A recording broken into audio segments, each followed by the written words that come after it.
এবার যাচ্ছি টাকি। কলকাতা থেকে 2-1 দিনের ছুটিতে বেরিয়ে পড়ার জন্য বোধ হয় সবথেকে আদর্শ জায়গা। টাকি যেতে পারেন ট্রেনে বা গাড়িতে। ট্রেনে গেলে শিয়ালদা থেকে হাসনাবাদের ট্রেন ধরে টাকিতে নামতে হবে, আর গাড়িতে গেলে হয় বাসন্তী হাইওয়ে ধরে ঘটকপুকুর হয়ে সোজা টাকিতে, অথবা নিউটাউন বসিরহাট হয়ে পৌঁছে যান টাকি। ট্রেনে গেলে সময় আর খরচ দুটোই কমে। আমরা ধরলাম বাসন্তী হাইওয়ে।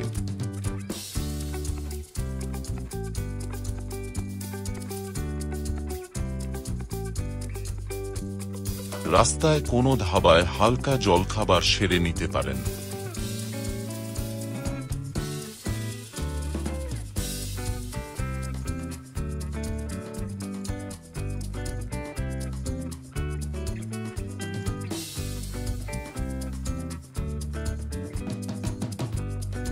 পৌঁছাতে বেশ বেলা হয়ে গেল। হোটেল খুঁজতে আরো কিছু সময় গেল। শেষমেশ মালপত্র হোটেলে রেখে বেরিয়ে পড়লাম।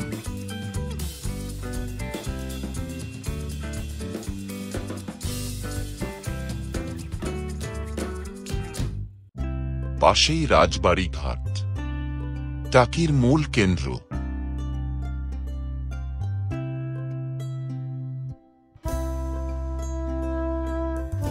এখানে এসেই দেখা হয়ে গেল ইছামতির সঙ্গে। কোনো এক সময় পাশেই ছিল রাজবাড়ি।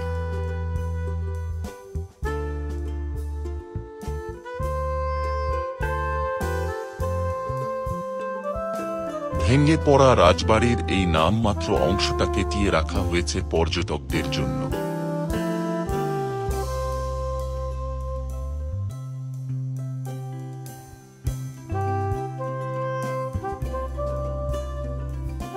এগুলো আসলে পুরনো আমলের জমিদার বাড়ি।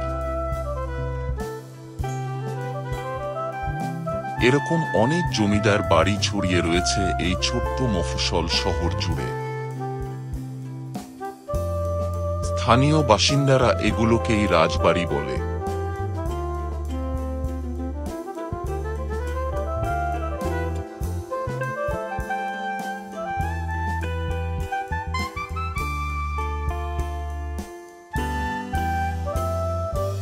রাজবাড়ি ঘাটটা চমৎকারভাবে বাঁধানো। বসার জায়গা, ওয়াচ টাওয়ার আর তার সাথে সব ধরনের খাবার দোকান।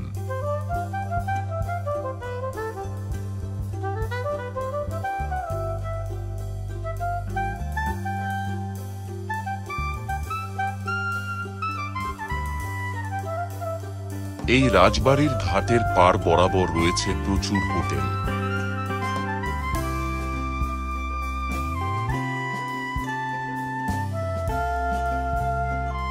এছাড়াও ঘাট ছাড়িয়ে আরেকটু দূরে গেলেও পাবেন একাধিক থাকার জায়গার হদিশ। হোটেল ভাড়া মোটামুটি 700 থেকে 2500-এর মধ্যে ঘোরাফেরা করে। সিজনে যেমন বাড়ে, তেমনি অফ সিজনে অনেক কমেও পাওয়া যায়। আরও দামি হোটেলও রয়েছে এখানে। সীমান্ত এলাকা বলে দুই দেশই এখানে নৌকার মাথায় নিজের নিজের দেশের জাতীয় পতাকা লাগিয়ে চলাচল করে। এখান থেকেই ভেসে পড়া যায় ইছামতির বুকে। একটা সময় আমরাও ভেসে পড়লাম, তবে অন্য ঘাট থেকে।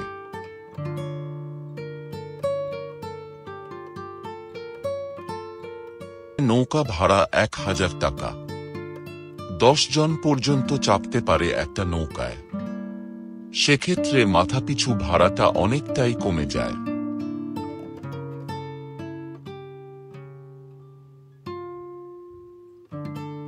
মুর্শিদাবাদের জলঙ্গির কাছে পদ্মা নদী বাংলাদেশে ঢোকার পর পদ্মার শাখা নদী হিসাবে জন্ম হয় মাথাভাঙ্গার। তারপর সেই নদী কখনো ওপার বাংলা কখনো এপার বাংলা হয়ে শেষে পৌঁছায় নদীয়ার মাঝদিয়ায়। এখানে এসে দুভাগ হয়ে যায় মাথাভাঙ্গা, চূর্ণী আর ইছামতি। সেই ইছামতি তার 208 কিমি যাত্রা শেষ করে এখানে পৌঁছায়। এখানে এসে এই নদী আবার দুই ভাগে ভাগ হয়ে বইতে থাকে সাগরের পানে। একদিকে কালিন্দী, অন্যদিকে বিদ্যাধরী।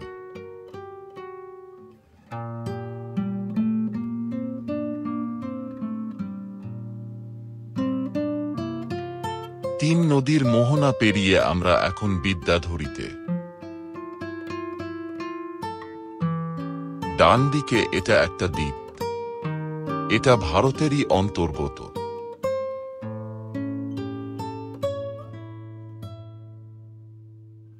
সামনে ডান দিকে চলে গেছে কালিন্দী, আর বাঁদিকে একটু এগোলেই ইছামতির রাজবাড়ি ঘাট।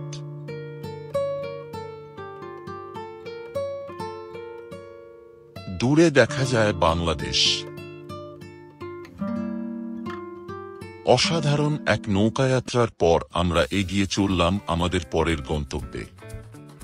দিনের আলো পড়ে আসছে, সময় থাকতে যেটুকু সম্ভব দেখে নেওয়া যাক, বাকি আবার কাল সকাল থেকে শুরু করা যাবে।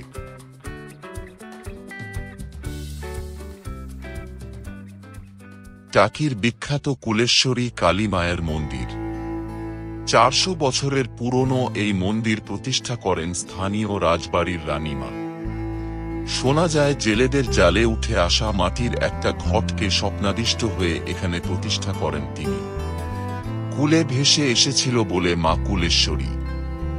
সেদিনের মাটি আর গোল পাতা দিয়ে তৈরি সেই মন্দিরই আজ এই পাকা দালানের চেহারা নিয়েছে।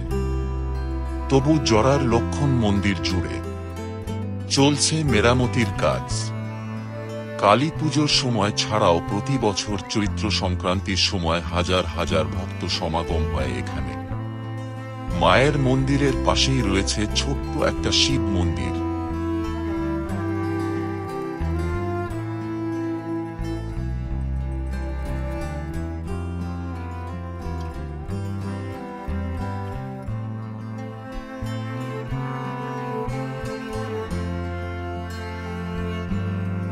মন্দিরের গায়ে সুন্দর একটা পুকুর, আর তার পাশে না জানি কত ইতিহাসের সাক্ষী এই মহাতরু।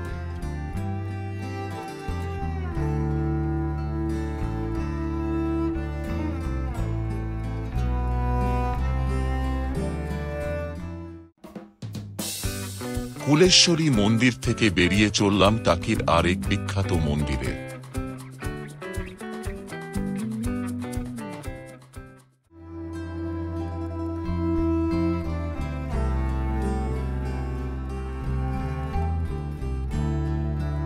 জোড়া শিব মন্দির। এই গ্রামটার নাম সুপুর। আজ থেকে প্রায় 300 বছর আগে এই জোড়া শিব মন্দির প্রতিষ্ঠা করেন রায়চৌধুরী বংশেরই এক জমিদার।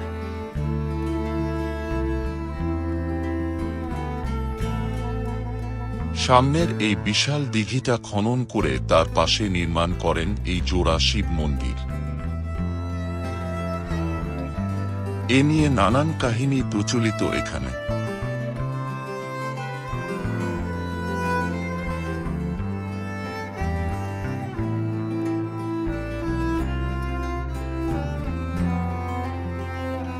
মন্দিরের স্নিগ্ধ শান্ত পরিবেশ আর দিঘির জলে মন্দিরের প্রতিবিম্ব মুহূর্তে মন ভালো করে দেয়। এখানে বেশ কিছুক্ষণ সময় কাটিয়ে দেবাদিদেবকে প্রণাম জানিয়ে রওনা দিলাম জমিদার বাড়ির উদ্দেশ্যে।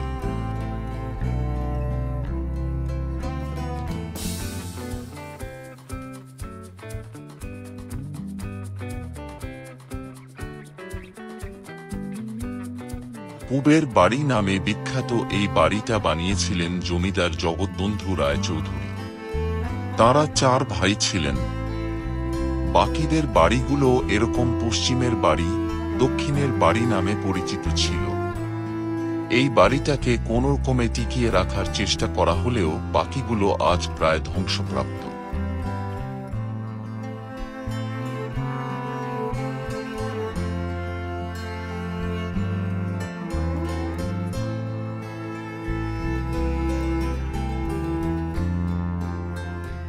তালাবন্ধ এই ঘরটাতে সামান্য 2-1টা অস্ত্র ছাড়া কিছুই নেই।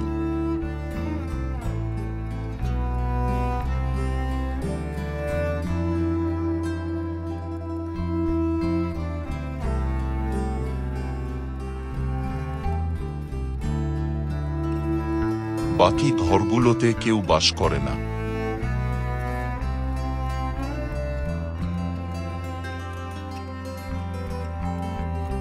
ডান দিকের এই ঘরটা ছিল বৈঠকখানা।